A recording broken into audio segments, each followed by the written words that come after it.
Ruth, a novel by Kate Riley. Here it is. It has sheep on it. There isn't really a sheep in the novel. I don't know why they put sheep on it, because it's a flock of you know, Christian commune people. Is that why? Anyway, yeah, at one point, I guess the boys were given sheep to mind or something like that. But anyway, I don't know why there's sheep. There should not be sheep, but it's a really interesting and very good book.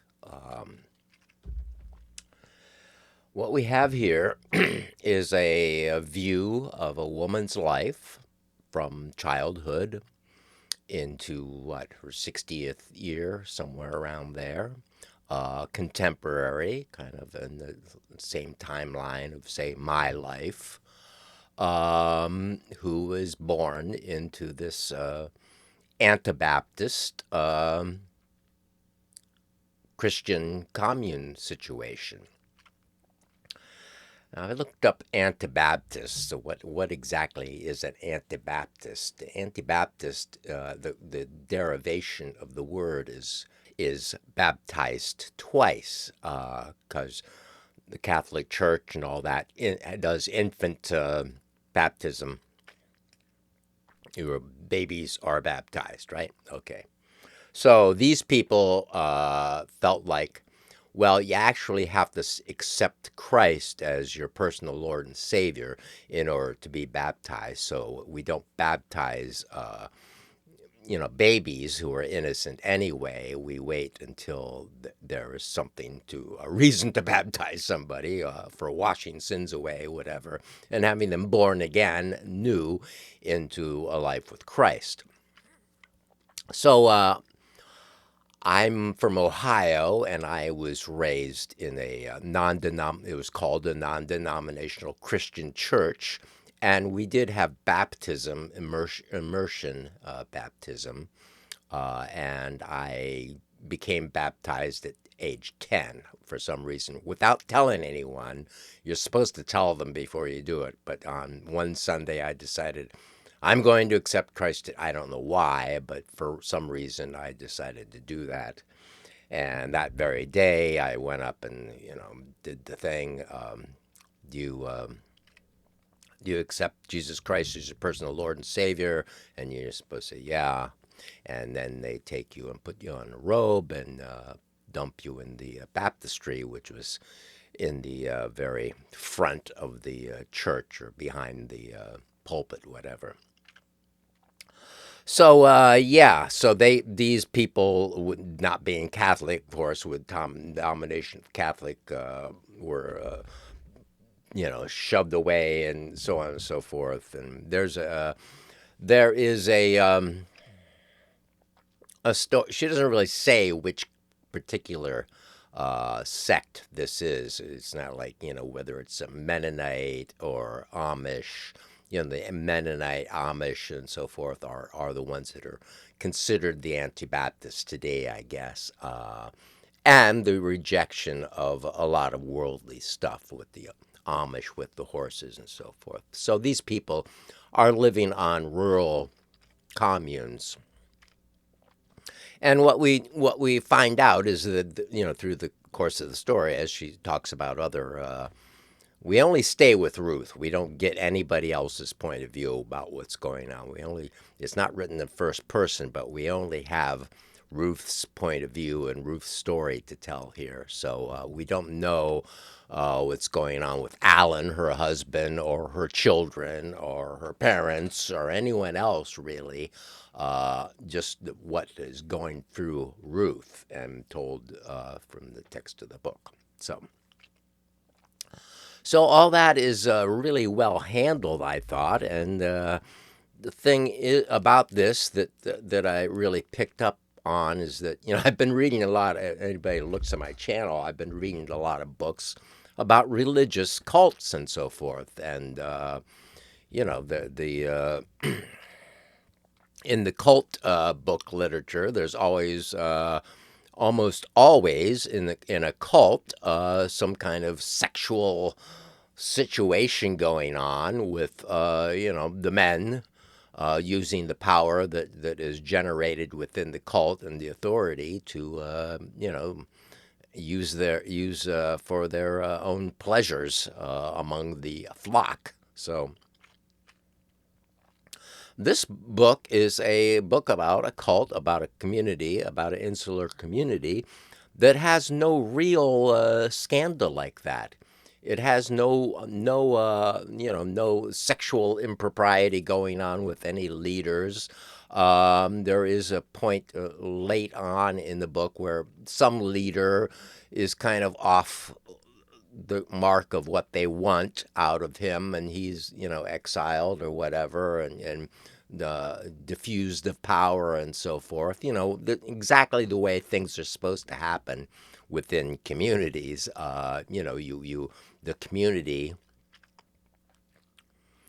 you know, uh, takes charge of what's going on and does not allow these obnoxious as rich people in our society taking over and dominating the society. They have a way of purging and controlling these people. So that anyway, there's a system of these places all around the country and in across the world. I think to a certain extent. Well, they talk about one in Australia. So the what are they called? Dwarfs, all these places, these communes, these farms, and sometimes people go from one to the other. Um,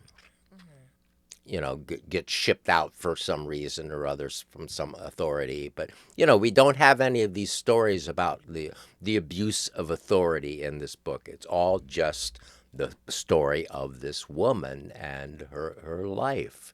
And there is points of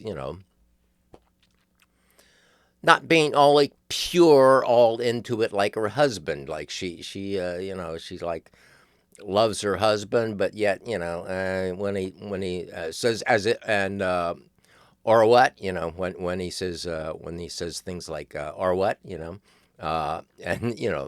phrases like that, or just little things that over a long relationship they're irritating. She talks about things like that a little bit, but it's no. There's no big conflict in this book. There's no big plot movement in this book. So in that way, it's a bit of a courageous book in that it does not go for the normal storytelling. It doesn't go into all this sort of plot and fake story and now this has to happen because this happened, and it's all kind of an organic feeling story, which gives it a lot of realism. So we get to know Ruth, but on the other hand, we don't really know her. It's all there's a real dreamy quality about the book. It's quite hard to describe. It's quite an experience, I would say, reading the book. Well, of course, any book is, but in this one in particular, because there is no real plot or any particular takeaway in it, except this is a picture of this type of community and a sort of a snapshot or a little movie or a documentary of this kind of a community, and we see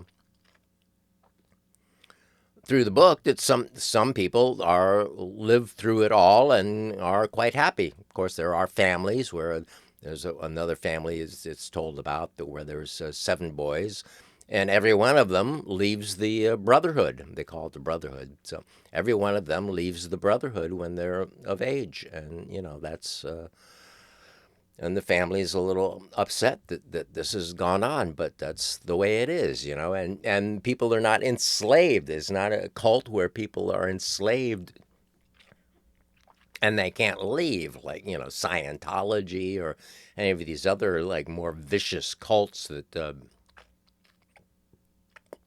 that demand loyalty, or we're going to ruin your life for you, you know? So yeah, Ruth by Kate Riley. It's really good. I looked up, was like, what is the deal with this one? Because the author's picture in the back is, you know, the Kate Riley was raised in New York City. This is her last book. Like, final. It's like there's a very strange sort of author note there at the end of the book. This is her last book, you know, and isn't it also her first book, or maybe there were others, I don't know, but um, so yeah, I thought it was really good, and actually I gave it 5 stars in Goodreads because I thought it was really unique. I thought this I have never read another book like this one. So if you can do something like that, if you can go somewhere, take me somewhere that no one has ever gone before, I think for the effort, I'm going to give you, you know, an outstanding rating. Um, but in this case, the writing is very interesting. There's lots of lines that are memorable that come up and in and out. And you know, somebody in the Goodreads said, you know, I'm going to read it again and with the highlighter. And there's lots of stuff if you're that kind of a reader, which takes notes and puts post-its in and all that. I not like. I read library books. Oh, this is also new. You know, I read library books, so I don't have that. I don't have that kind of thing going on with me. So I don't remember why I read this book. I don't remember how I got pointed to it. I guess some podcast I listened to or something. But you know, I like to kind of remember where I got something. Anyway, uh, Ruth was very good, and if you like to read books, you might like it. So, thank you for watching.